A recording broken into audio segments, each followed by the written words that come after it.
প্ৰিয় দৰ্শকবৃন্দ, আপোনালোক সকলোলৈকে আমাৰ এই অনুষ্ঠান সাংস্কৃতিক পৰিক্ৰমা ২৪ৰ তৰফৰ পৰা ইংৰাজী নৱবৰ্ষৰ ওলগ আৰু শুভেচ্ছা জনাইছোঁ।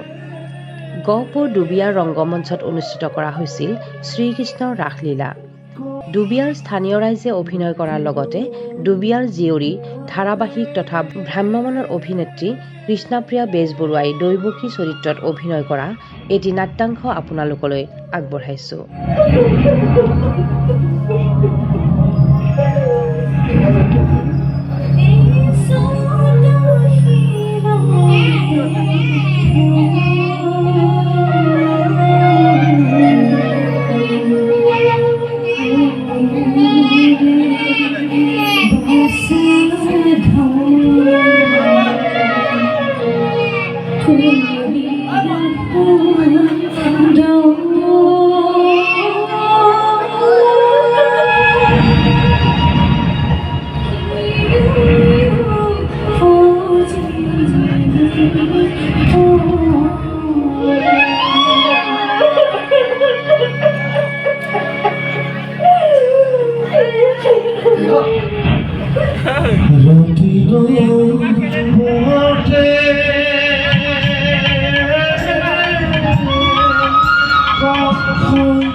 নগাঁও অন্তৰা কলাক্ষেত্ৰৰ ৩৬তম বাৰ্ষিক উৎসৱত মন্দিৰা ভট্টাচাৰ্যই পৰিচালনা কৰা এটি দলীয় নৃত্য আপোনালোকলৈ আগবঢ়াইছোঁ।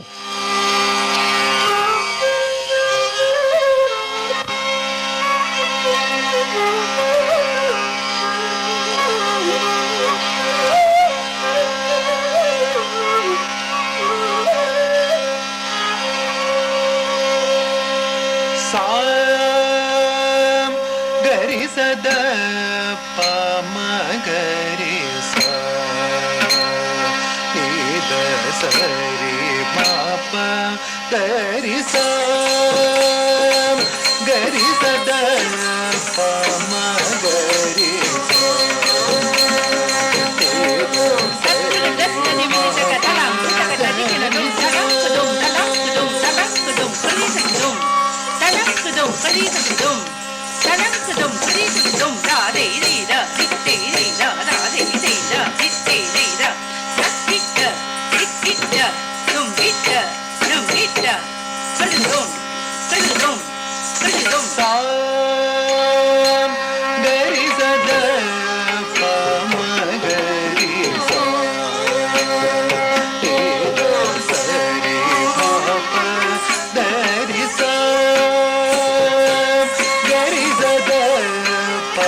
গুৱাহাটীৰ লাচিত ঘাটত অনুষ্ঠিত হৈ আছে ব্ৰহ্মপুত্ৰ কাৰ্নিভেল ফেষ্টিভেল। এই ফেষ্টিভেল অহা মাৰ্চ মাহলৈ চলি থাকিব বুলি উদ্যোক্তাসকলে অৱগত কৰিছে।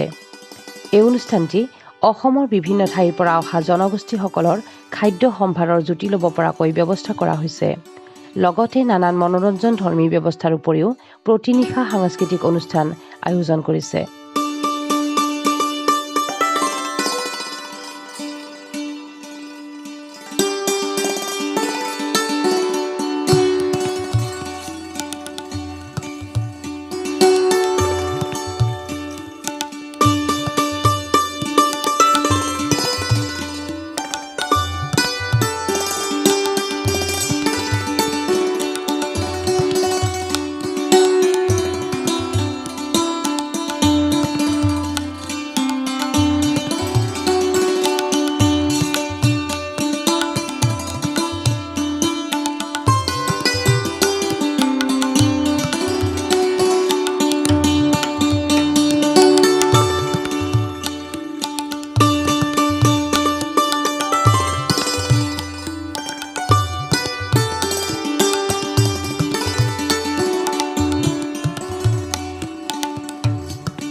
গোলাঘাট সতীসাধিনী কলাক্ষেত্ৰৰ বাকৰিত গোলাঘাট লিটল বাৰ্ডছ কিডজিৰ বাৰ্ষিক দিৱস অনুষ্ঠিত হৈ যায়। কমাৰ্চ কলেজৰ অধ্যাপক ভাস্কৰ কাকতিয়ে বন্তি প্ৰজ্বলনেৰে অনুষ্ঠানটিৰ শুভাৰম্ভ কৰে। লগতে কিডজিৰ পৰিচালনা সঞ্চালক চন্দ্ৰশেখৰ শইকীয়া আৰু অধ্যক্ষা সংঘমিত্ৰা বৰুৱাৰ সহযোগত অনুষ্ঠানটি সুন্দৰকৈ অনুষ্ঠিত হৈ যায়।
গুৱাহাটী সোণাৰাম হাইস্কুল প্ৰাংগণত অনুষ্ঠিত হৈ গ'ল চানজা উৎসৱ 2024।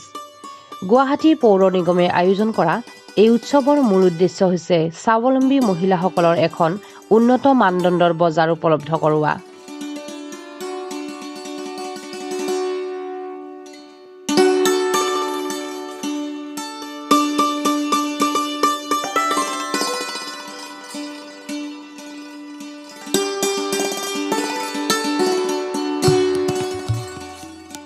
এই উৎসৱৰ শুভ উদ্বোধন কৰে অসম চৰকাৰৰ মন্ত্ৰী জয়ন্ত মল্ল বৰুৱাই।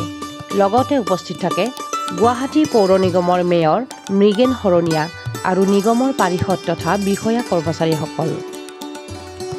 নমস্কাৰ। Ministry of housing and urban এফেয়াৰ্ছৰ গাইডলাইনছ অনুসৰি গুৱাহাটী মিউনিচিপাল কৰ্পৰেশ্যনে মেয়ৰ মহোদয় শ্ৰীযুত মৃগেন শৰণীয়া দেৱৰ তত্বাৱধানত আমি এখন সঞ্জা মেলা আজিৰ পৰা আৰম্ভণি কৰিছোঁ। এই মেলাখন 26 ডিচেম্বৰৰ পৰা 30 ডিচেম্বৰলৈকে থাকিব। এই মেলাৰ মেইন উদ্দেশ্য হৈছে আমাৰ যিসকল ছেল্ফ হেল্প গ্ৰুপ আছে, অৰ্থাৎ আত্মসহায়ক গোট আছে, তেওঁলোকক এখন মাৰ্কেট আমি দিব পাৰিবলৈ চেষ্টা কৰিছোঁ। আৰু ইয়াৰ উপৰিও যোনবোৰ PM স্বনিধিৰ পৰা স্কিমৰ পৰা বেনিফিটেড যোনবোৰ ষ্ট্ৰীট ভেণ্ডাৰ্ছ আছে, তেওঁলোকক আমি এখন মাৰ্কেট দিছোঁ যাতে তেওঁলোকে আৰ্থিকভাৱে স্বাৱলম্বী হ'ব পাৰে। এই মেলাখনত মই গুৱাহাটীবাসীক মই এইটোৱে ক'ম যে আমন্ত্ৰণ কৰিম তেওঁলোকে যাতে আমাৰ এই মেলাখনলৈ আহে। গুৱাহাটী পৌৰ নিগমৰ প্ৰত্যেকজন বিষয়াক আমাক ধন্যবাদ, আমাৰ ফালৰ পৰা তেওঁলোকলৈ ধন্যবাদ জ্ঞাপন কৰিছোঁ। তেওঁলোকে আহে আৰু ছেল্ফ হেল্প গ্ৰুপৰ প্ৰডাক্টখিনি চায় আৰু ক্ৰয় কৰে।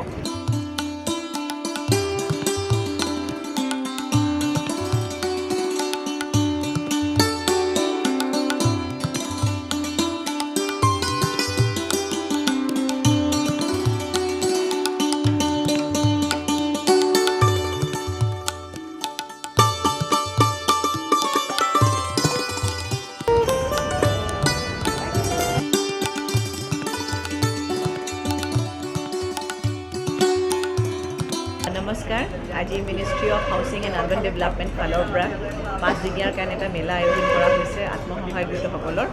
আৰু এইটো বহুত ডাঙৰ কথা কাৰণ গুৱাহাটী মিউনিচিপাল কৰ্পৰেশ্যনৰ যিটো আৰ্বান লাইভলিহুড মিছন আছে তেওঁলোকৰ লগত মিলি আজি আত্মসহায়ক গোটৰ মেলা কাৰণ তেওঁলোকক আমি মাৰ্কেট দিব লাগিব আত্মসহায়ক গোট আজি আমাৰ ভাৰতত যেনেকৈ নৰেন্দ্ৰ মোদী ডাঙৰীয়াৰ প্ৰচেষ্টাত আৰু অসমত আমাৰ ডক্টৰ হিমন্ত বিশ্ব শৰ্মা মাননীয় মুখ্যমন্ত্ৰীৰ প্ৰচেষ্টাত যেনেকৈ আগবাঢ়ি গৈ আছে আজি আত্মসহায়ক গোট মহিলা তেওঁলোকে আত্মসহায়ক কাম কৰি তেওঁলোকে আজি স্বাৱলম্বী হৈছে আত্মনিৰ্ভৰ হৈছে আৰু আত্মনিৰ্ভৰ ভাৰতৰ সপোন দেখিছে চ' প্ৰত্যেকগৰাকী মহিলা আমাৰ গোটবোৰক তেওঁলোকক আমি এটা মাৰ্কেট দিছোঁ আৰু আজি এই 5 দিনীয়া মেলাটো চলিব সকলোৱে আহিব লাগিব আৰু আমি সকলোৱে মিলি যেনেকৈ প্ৰধানমন্ত্ৰী স্বনিধি আঁচনি আয়োজন কৰা হৈছিলে আমাৰ মহিলাবোৰ গোটবোৰ তেওঁলোকে স্বাৱলম্বী হৈছিলে ইতিমধ্যে আমাৰ মহিলাবোৰক আমি পাৰ্চনেলি তেওঁলোকক স্বাৱলম্বী কৰিবলৈ বিচাৰি আছে আমাৰ মাননীয় মুখ্যমন্ত্ৰী ডক্টৰ হিমন্ত বিশ্ব শৰ্মা চ' আজি এই মেলাখিনি আয়োজিত কৰা হৈছে মহিলাবোৰে তেওঁলোকে নিজৰ এটা ষ্টল লগাইছে আৰু ষ্টলত সকলোৱে আহি তেওঁলোকক আমি সহযোগ দি আমি তেওঁলোকৰ বস্তুখিনি কিনিব লাগিব তেতিয়াহেতো বিক্ৰী হ'ব তেতিয়াহে তেওঁলোক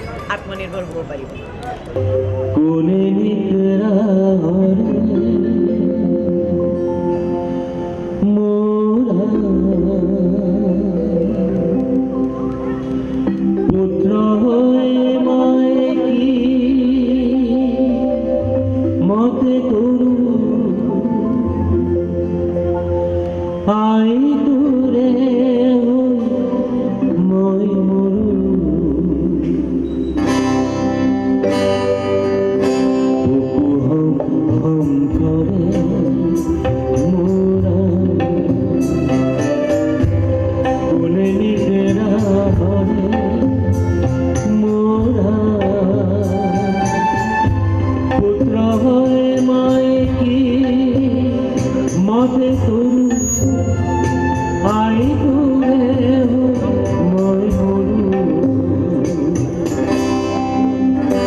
সাংস্কৃতিক পৰিক্ৰমা 24ৰ আজিৰ খণ্ডটি আমি ইয়াতে সামৰিব লৈছোঁ অহা খণ্ডত আকৌ নতুন নতুন সাংস্কৃতিক সমাহাৰ লৈ আমি আহি আছোঁ অহা সপ্তাহত চাই থাকিব প্ৰতি দেওবাৰে দিনৰ 2:30 সাংস্কৃতিক পৰিক্ৰমা 24